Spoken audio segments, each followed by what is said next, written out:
Okay, podcast pals, buckle up because we're about to be seriously inspired. Our featured speaker today is someone who's been in the audio game since she was literally a teenager, broadcasting from a tiny commercial music station in Joshua Tree, California. Karen Given spent over 20 years with WBUR and NPR's Only a Game, where she worked her way up from technical director to executive producer and interim host. And by the way, she's just a casual two-time National Edward R. Murrow Award winner for sports reporting. When Only a Game shifted to a narrative format and no one knew what the heck they were doing, it was Karen who stepped up and figured it out.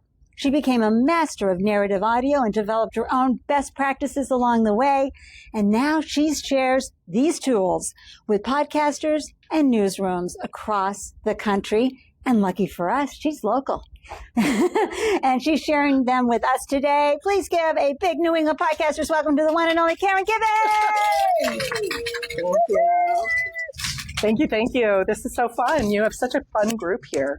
I apologize for the scratchy voice. I'm not always this sexy sounding, but you'll live with it. I think I have slides, hopefully. All right. So I think we start with, let's go ahead and go to the next slide. Like, what the heck is a showrunner, right? So this actually started when I was at NPR. I had just gotten this promotion and I was in charge of the show. And but for like really boring political reasons, they couldn't give me the title executive producer. So I'm at NPR with a bunch of bigwigs, and my boss is like, "This is Karen. She's the showrunner." And I'm like, "Oh, that's like Shonda Rhimes. Isn't that cool?" And then now I do a lot of limited series that eventually, hopefully, will become Netflix shows someday. And so in that world, executive producer means like a famous person who lent their name to the production. Like the first big show I did, we had Sue Bird, the basketball player, and Alex Morgan, soccer player, as our executive producers. Alex Morgan didn't even give us an interview for the project, so like they just gave their names to the project to make it sound more important. So then I couldn't be an executive producer anymore because the executive producer didn't mean anything anymore. So now I'm a showrunner. And really the big ones as a showrunner is generally the showrunner is like the visionary. That doesn't necessarily mean that it's my idea. Quite often, some people will come to me and they'll say, "Karen, we have this idea, a limited series. We want it to be something like this." And I figure out how to make that into something that's actually good, right? Like I figure out how it happens, who we need to hire. Sometimes I host, often I produce, often I do all the research. Sometimes I'm a story editor. Most showrunners are not audio editors, sound designers, mix engineers, but I am. I love doing that stuff. I manage business. I'm the team lead, and I have to be the expert on everything. So I don't do marketing, but I advise on marketing. I don't write original scores for podcasts that I work on, but I work with people who do write original scores for the podcasts I work on, right? So I have to know all of the everything so that I can help other people do their jobs. So let's move along because I don't remember. Great. All right. So here are some of the projects that I've worked on. Believable, the Coco Berthman story was a limited series, true crime adjacent podcast. We got, at last check, about 3.5 million downloads. And I do everything from like that's on the big end to on the small end. Next Chapters is a podcast coming out from Our Bodies, Ourselves. It's releasing, I think the first episode releases next week or the week after.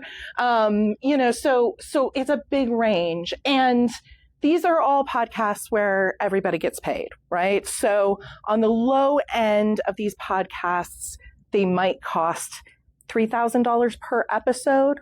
On the high end, they cost $40,000 per episode. Right? So a huge range. That's not what I get paid. I don't get paid $40,000 per episode. But I would be open. If anyone wants to just pay me $40,000 per episode, I'll do that. Right? But these are big productions with, original scores and fact checkers, and everything goes through legal review, and you have to have insurance policies, and just a lot goes into it when you're making something that could become a movie someday. Moving on to the next one. Great. So I thought I'd run through some of the things that I do that I think, because let's face it, you all are showrunners too, right? You are running your show. So some of the things that make me really good at my job that will make you really good at running your own show. So for one, I am the world's biggest planner, like ridiculous amounts of planning. Okay. So like what you see here is a Trello board that I made for a limited series called Before We Go. It's a podcast about a woman who became a doctor, became disillusioned with how we handle the end of life in this country and decided to do something about it. And then her father got terminal cancer and she went through that journey, right? So she was the host. It was her podcast. I was helping her with everything except like, this is your story, tell it to me. And so this Trello board I made before she conducted her first interview. So she had not interviewed a soul, and I could already tell you, first episode, we're going to start with this scene, we're going to move to that scene, we're going to take a break here, then we're going to go back into these scenes here, right? And I did that because I was able to interview her about her story. So I knew her story from beginning to end, and with that, we could decide who we were going to interview, both her friends and her father's doctors, and what questions we were going to ask them. So the amount of planning that I do is insane. But the amount of planning I do saves oodles of time, right? So we think that by putting all this work into something up front, that like we're just making it harder for ourselves. But in fact, we're making it so much easier for ourselves. By doing this amount of planning, I was able to like not interview people that we weren't going to use. I was able to know which episodes I wanted to use each voice in, and therefore which questions I needed to ask each person, right? And sometimes, so I do this with all of my projects, and sometimes your most important interviews you have for a very limited amount of time. So Summer of Gold, that podcast with Sue Bird and Alex Morgan as executive producers, it was about the 1986 Olympics and women and girl power. It was super fun. And so we did get an interview with Sue Bird, but we got 35 minutes total for a podcast that had 7 episodes, right? So how am I going to strategically figure out which episodes I want to get Sue Bird talking about and which episodes I don't, right? Because if I try to talk to Sue Bird about everything, I'm just going to get surface level, not interesting stuff. And I want the super juicy stuff, right? So this amount of planning makes me better at what I do. And it means that I don't have gobs of stuff on the cutting room floor. Like I haven't gathered a bunch of sound that I don't need because I know going into every interview exactly what I want. And sure, sometimes things, go different and I get different stuff. That's great. But I know what my goal is. Next slide, please. All right. Showrunners, we make it work. No matter what goes wrong, we figure it out. So I chose this image because I actually learned this lesson in college. So I was volunteering on like a Boston University video magazine show kind of thing. And I was helping out in the editing booth, which I didn't know much about editing video, but I was like, I can edit audio, so I guess I can do this.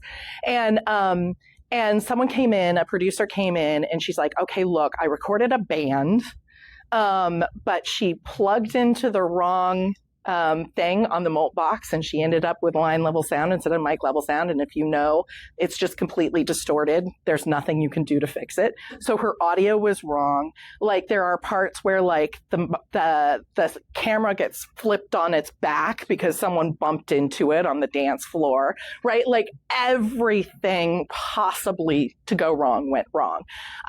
Like half of the video, I think there were 2 cameras, and half of the video, the white balance was off. So it was all green. Like everything was just green, right? Like it was terrible. It was really terrible.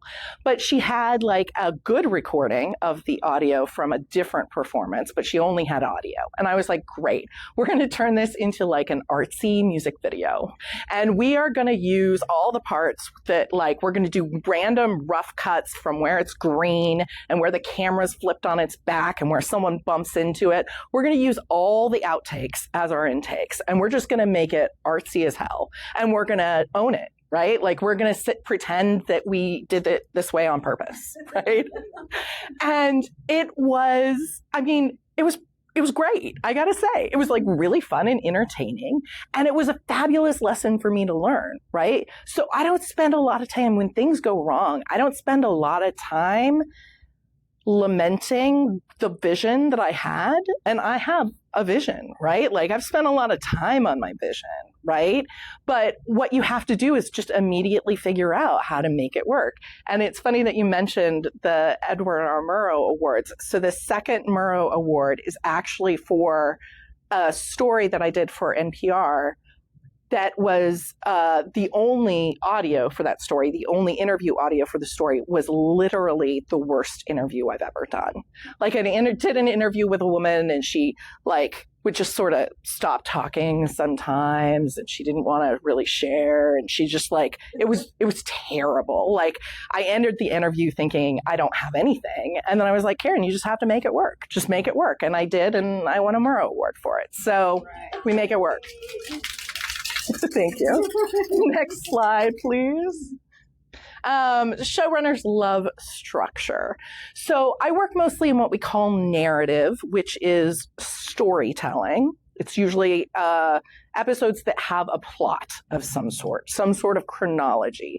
But that doesn't mean that we start at the beginning of the story and end at the end of the story. In fact, we're playing with the chronology quite a lot. We do, quite often we'll start at some very interesting moment in time, and then we'll rewind and tell the story from the beginning. But then at the end, we might do a callback to something that you heard a long time ago. Or somewhere in the middle, we might say, oh, you don't really understand this point. Let me go back and explain what's really going on here, right? We play with chronology all the time because we really want to control the order of the information that's coming at the listener. We really want to make sure that the listener is getting to know what they need to know first, in order to understand what's going to happen next, in order to understand what's going to happen after that, so that when you get to the end, you have the biggest impact as possible, right? So that what you've just heard changes you in the most possible way. And so we do this with chronology, but you can also do this with information. Right? So if you're just trying to get someone to explain a concept or an idea, you think really hard about what they need to explain first before they explain the next thing, before they explain the next thing, right? And so I spend a lot of my planning time is spending on structure, and then a lot of my editing time is spent on structure. So I don't spend a lot of editing time getting rid of every possible and ah. I think like some of that is nice. Like I like to hear the authenticity, but I spend a lot of editing time saying, they mentioned quite often someone will tell you something that happened to them. And we love, we call them stakes, but we love tension in my world. Like we love those moments where you don't know if something is going to turn out good or bad. And we love to sit in those moments. But often when I'm interviewing people, they want me to feel good, right? So they tell me right up front, it's going to be okay. Don't worry, right? It's going to be fine, right? And I edit that and I put it at the end, right? I get that so that my listener can sit in the tension the way the person felt when they didn't know if they were going to get the job or didn't know if they were going to win the game or didn't know whatever it is they were going to do. So I love structure, and I am a structure geek, and I could talk about structure all day. And if you want to discuss multiple different styles of structure, I could do it. I love it. Next slide, please. Okay, showrunners are good listeners. So this fella's name is Keith Giroux, and he spent most of his life in prison. And when I met up with him, I was working on a sports show. I was not the reporter on this story. I was the producer on this story, which meant we met up with Keith in this parking lot. You can't really tell it's a parking lot, but it's a parking lot on the side of a river in the wintertime. And he had just gotten out of prison. And while he was in prison, he had run a marathon on a prison treadmill, which is really like quite an accomplishment, especially when you consider the fact that prisoners aren't allowed shoes with laces. So like on a treadmill in terrible shoes, right? So he got out of prison and immediately got sponsored to run the Boston Marathon. So now he was training. We met up with him where he was training for the Boston Marathon. And he told us his story, how he had major problems with anxiety, which led him to drug use because he was unmedicated, and which led him to crime, which led him to prison. And it was clear that he had been in and out, but it was clear that he felt that this was different, right? That he had something that he felt might be the trick to keep him out this time. But nothing the reporter asked him could get him to say that. Like, it was clear that it was true. And she would say, so does it feel different this time? And he'd be like, yeah, it feels different. And then she'd say, well, what's different about it? And he was like, oh, it's different. Like, not terribly helpful. And so sometimes my job is just to listen and figure out what the magic question is that's going to get the answer we look for, right? So because he had talked all about anxiety and having anxiety, I asked him whether it ever made him anxious to be training for the Boston Marathon. I mean, the Boston Marathon's a big deal. That would make me anxious. And this was the answer he gave us. If you can play the audio. Every other time I walked out of incarceration, I walked out to not having any idea of what I was going to do with my life. I still had dreams then, but I had no idea how to set one foot in front of the other to work toward any of those. But this time, I come out with this big goal running a marathon.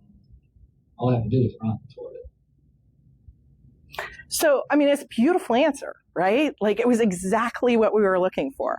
And so sometimes all you have to do is really, really be good at listening to what someone is telling you, to figure out the right question to ask them to get them to give you the answer that you're looking for. Next slide, please. I don't even remember what it is. So, showrunners learn new tricks. I heard someone talking about ChatGPT. I love you.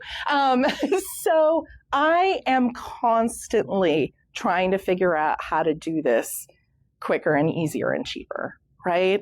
Like, anyone who tells you that this should be hard and you should do it the hardest possible way is just, and there are people in my world who are like, oh no. I recently had someone tell me that she got in trouble for using a transcription program to just transcribe her audio because her boss is like, oh no, you need to listen and transcribe because that's how you internalize the audio, right? Like, crazy pants. But I use all of these things. So just the other day, I used ChatGPT. I am researching a podcast about negotiators. It's called The Negotiators. And I wanted to find more women because, in these big international things, it's mostly dudes. And so I found a woman who I thought was interesting, but I wasn't sure. And so I asked ChatGPT. I was like, I think she might have done something in Sudan. What did she do in Sudan? And so it told me, and then I thought, I think it's lying. So then I went and I said, what are the sources? And it gave me the sources, and I went to the sources and I searched and I was like, ChatGPT, I think you're lying to me because there's nothing there. And then it said, no, this is her title. These are the years she held that title, and she's not referred in these documents by her name. She's referred in these documents by her title. And here are the actual representations. And I was like, wow, it's really smart. So like, I use it and I'm not afraid to use it. If you have really terrible audio and you haven't tried putting it through Adobe Enhanced Speech, what's stopping you. It works a lot like if you are a Descript person and you have studio sound. It works a lot like studio sound, but enhanced speech and studio sound do slightly different things. So some audio gets better with enhanced speech, other audio gets better with studio sound.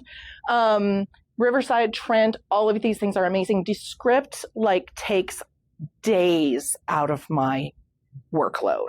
Days. And I do not touch any of the remove filler words, remove pauses, any of that. None of that is going to be useful to me. But when you're taking audio from 20 different interviews and stretching it across 8 different episodes and figuring out which goes where, Descript is amazing. And then 11 Labs. So this is one you might not know about. So I worked on Believable, the Coco Berthman story. So it was a podcast about a woman from Germany, came to the United States, became Mormon, and then started telling people that she was a child sex trafficking survivor. But she was in fact not a child sex trafficking survivor. And she was like an influencer. She had a huge following online. Lots of people believed her and donated to her. And then she claimed to have cancer. She didn't have cancer either. She was a bad person. But we had literally hundreds, maybe thousands of pages of her posts on the internet, but also text messages and Facebook messages that she sent back and forth between people with these incredible lies that she was telling. Obviously, she was not going to grant us an interview. She was actually in court at the time. She was facing criminal charges for faking her cancer. So we had to find a way to represent all of these social media posts and all of these things. And we did have a very lengthy interview that we had the rights to because it was with Dear Media, who is the people who hired us to do this podcast. And so we created her voice with 11 Labs. So play the audio, if you would. We're using AI to bring social media posts and online communications to life. But while the voices are sometimes computer generated, the words are 100% real. For example, the voice you're about to hear, I've been debating if I want to post this, has been generated by AI. if I even want anyone to know. In late January of 2022, a woman named Coco Berthman made an announcement to her more than 60,000 followers on Instagram. To most of you, this will come surprisingly, especially my close friends. I only told a handful. She shared this post along with a black and white. So it sounds shockingly like her real voice. Wow. Like shockingly like her real voice. And we also kind of just for fun used AI to change, to represent the host and I sending text messages to each other. So we made AIs of each other's voices. And then we also used AI because there was a ton of translation from German in this podcast. So when something's in a foreign language, usually what we do is we hire an actor who has that native accent to read the thing that, has been translated. And then we sort of float that on top of the original German. So in this case, we were under such a time deadline that I was like, I can't hire, I've got multiple voices and I can't hire multiple actors. So we had a producer who was German, who was from Germany, and she would read them all. And then I used AI to change her voice. So sometimes her voice sounded like this, sometimes it sounded like that, sometimes it was a man, sometimes it was a woman. Just used AI. It was her acting, but the tenor of the voice would change. Next slide. And then showrunners always put the listener first. So I feel like this is a really hard lesson for all of us to learn. We're really excited about the thing that we're making, and we know that it's our job to follow our own curiosity, right? To follow our joy and our curiosity. But sometimes we get so joyful and so curious that we forget that this is all for someone else. This isn't for us. This is for somebody else entirely. And so sometimes it can be that you get someone you're so excited to interview that you forget to do that part of the conversation that would make everyone else excited to hear the interview as well, right? Like you sort of skip past all of the who are you and why are you really exciting to I'm so excited. I want to tell you how excited I am, and I want to talk to you about all the things I don't know, right? We forget that we have to ask all the questions that we already know the answer to bring our listener up to speed so that they're the same place we are, right? If you're a structure nerd like me, you can forget that like the point of the structure is to make something that your listener will really enjoy. The point of your structure isn't to be able to say, wow, I did really neat structure on that podcast, right? Like I did a really great structure there. And so I'm going to play. So this is Only a Game. I will not tell you the name of the producer who produced a piece, but he got very excited to use sound effects. He hadn't used sound effects before. He loves sound effects. He got very, very excited. And then this is the voicemail we got that weekend. If you could play it.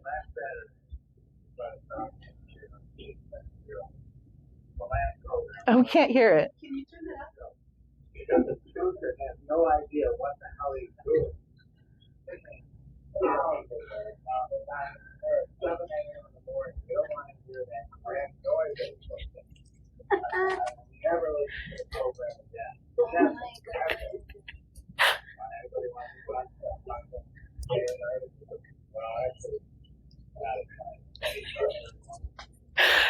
anyway, so we lost this dude, right? Like he's never going to listen again. Never, ever, right? Because the producer made something that was really exciting to him and that he really enjoyed without thinking about, is this exciting to someone else? Does someone else get what I'm doing here? Do they understand? Is this really the best way for them to experience this story? So I always put the listener first. And I think that's my last real slide. I think my last other slide is just, if you don't mind, yeah.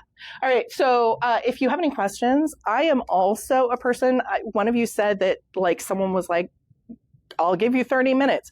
I literally give 30 minutes to anyone who asks me for 30 minutes. So if you find yourself with questions that I can answer. And then I do have a newsletter, KarenGiven.com/subscribe. It is free. Yay, Karen! Oh my God! You put up your proof today.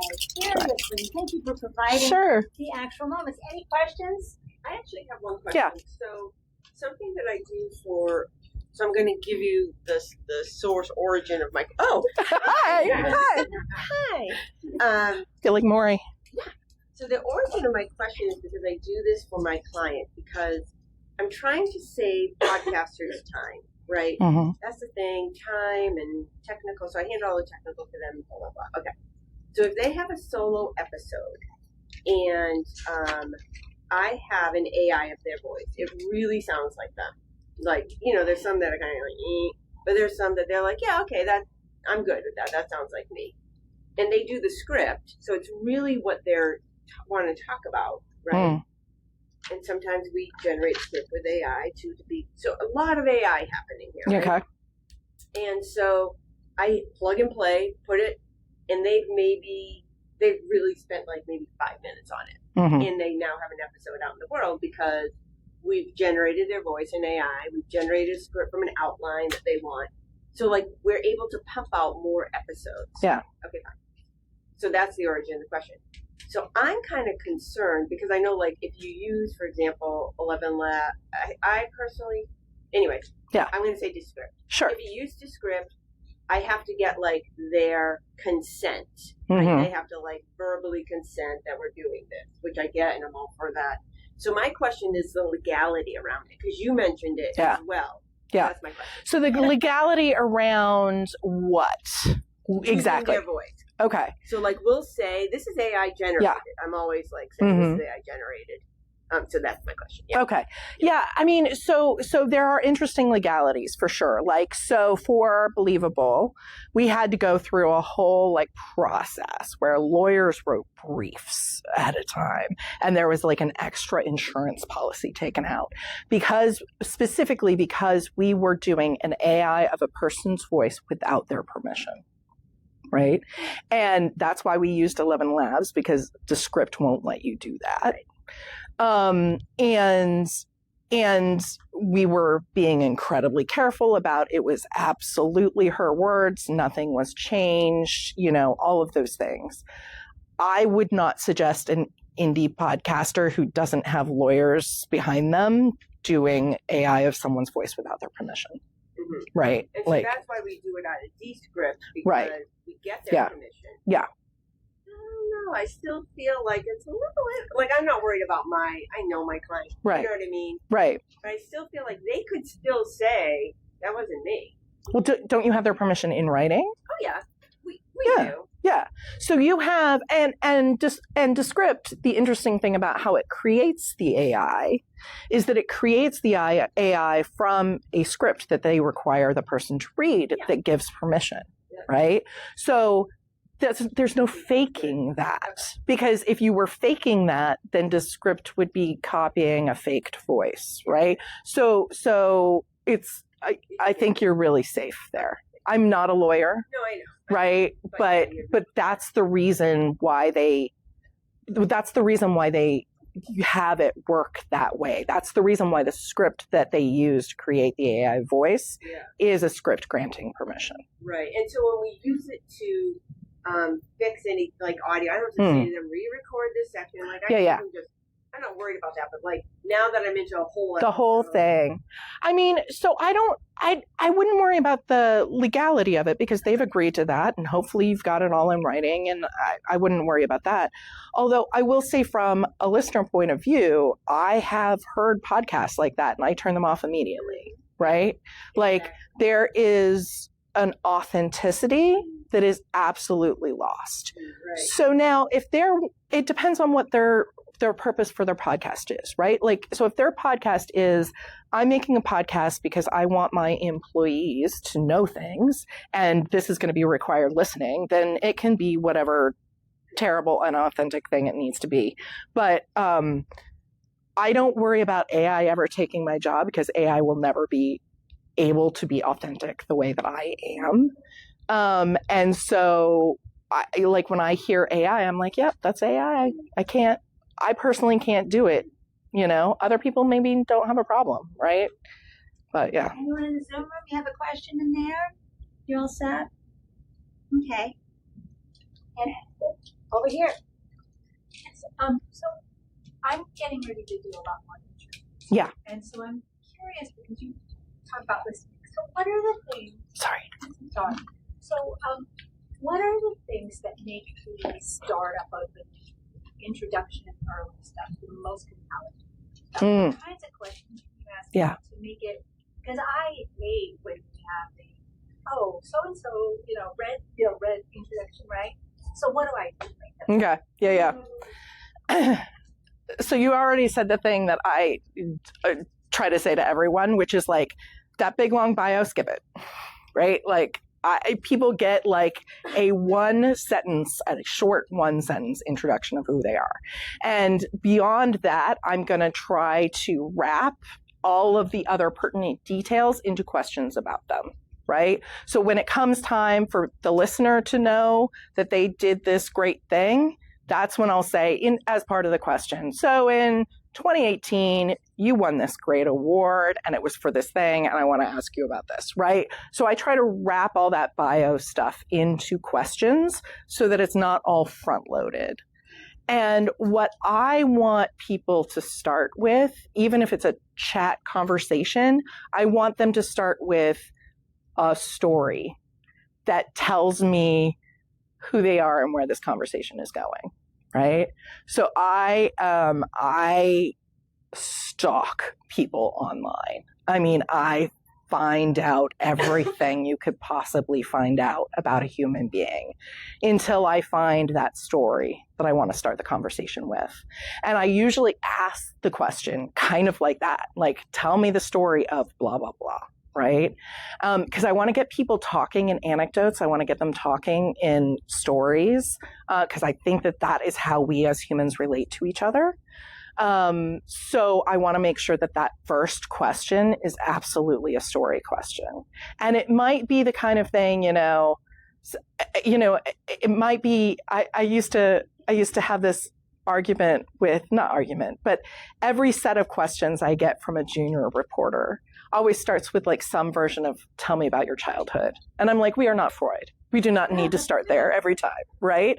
But if you could say to someone, you know, tell me about that lesson you learned in your childhood that makes you the person you are today, right? And specifically to what we're talking about right now, that's an interesting question, right? So I stalk people to look for that story. Might not be in childhood, but like some story from early in the period of time that I'm talking to them about, you know? So good. And Jen, did you? I kind of had a curiosity question about the inauthenticity of AI. Sure. So, for your level of production, yeah, I'll start it with. So my son and I are watching The Studio on Apple TV. Uh-huh.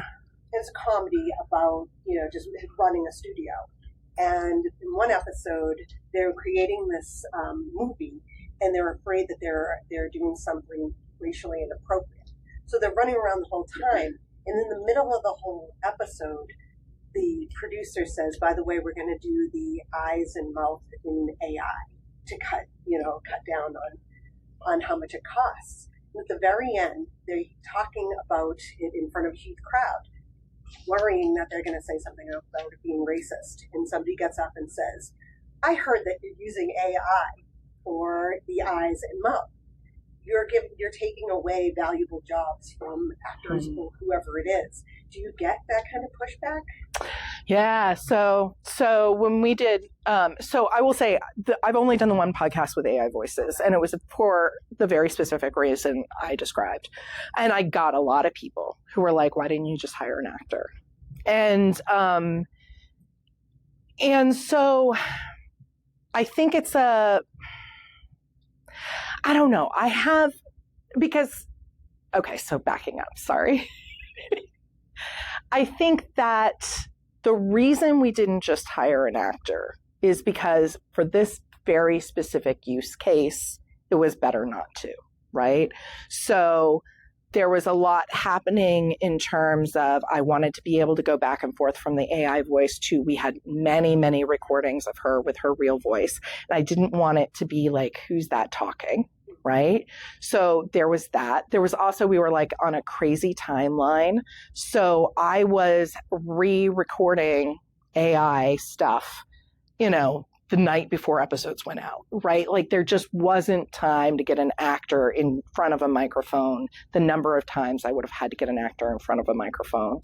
And the fact is, I wasn't doing it because it was cheaper. Right? Like, I think when you're making a decision, like I'm going with an AI voice instead of a person because it's cheaper, I get that's problematic. But I was doing it because I needed it for this project, right? And I've done many, many, many other projects where I've hired people. The sort of end to that is like getting beyond voices and actors specifically. I use a ton of AI, not in the same way that you are, but in researching, in like, I need a title for this episode. I'm terrible at titles. AI is really good at titles. You still needs you to decide which of these titles is good. But if using AI means that I can